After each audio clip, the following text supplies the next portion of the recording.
Hey everyone, my name is Dan, and I'm a software engineer living in Shanghai.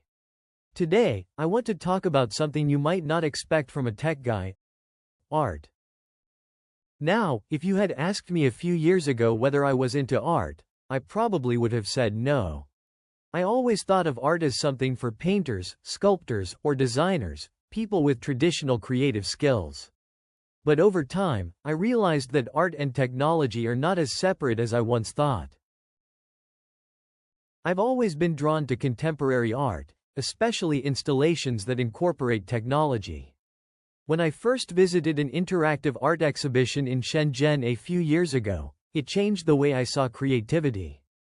There were rooms full of digital projections that reacted to movement, sculptures made with 3D printed materials, and even AI-generated artwork.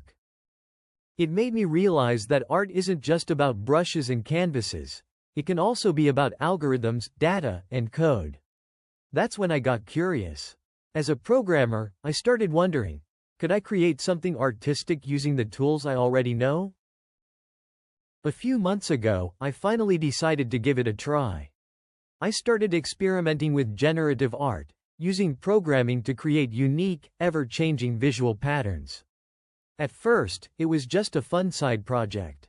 I played around with simple code that generated random shapes and colors. But the more I explored, the more fascinated I became. What I love about digital art is that it blends logic with creativity.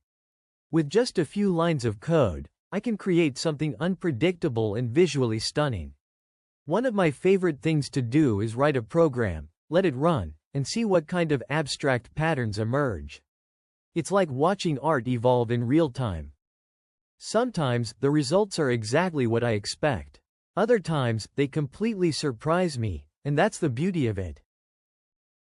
Of course, I'm still a beginner. I follow a lot of digital artists online and try to learn from their work. Some of them use artificial intelligence to generate portraits, while others create interactive pieces that change based on user input. The possibilities are endless. I even started thinking about how I can bring this into my job. Imagine software interfaces that aren't just functional but also visually dynamic, code that doesn't just run efficiently but also tells a story. I think a lot of people assume that art and technology exist in separate worlds.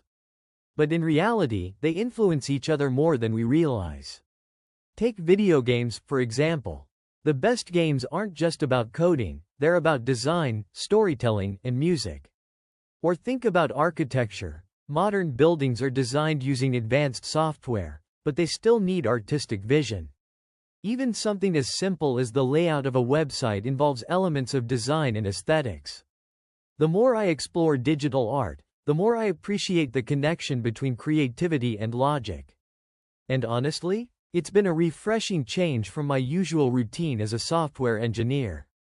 Writing code for work can sometimes feel repetitive, but experimenting with digital art gives me a new way to challenge myself. It's a reminder that technology isn't just about efficiency, it can also be a tool for self-expression. I'm still learning, and I have a long way to go. But I'm excited to keep experimenting and see where this journey takes me. Maybe one day, I'll create something that's worth displaying in an exhibition, or at least something cool enough to hang on my own wall. So, what about you? Do you see art in unexpected places? Have you ever used technology in a creative way? Let me know in the comments. I'd love to hear your thoughts. And if you enjoyed this video, don't forget to like and subscribe. Until next time, keep exploring, keep creating, and remember, art can be found in the most unexpected places. See you soon.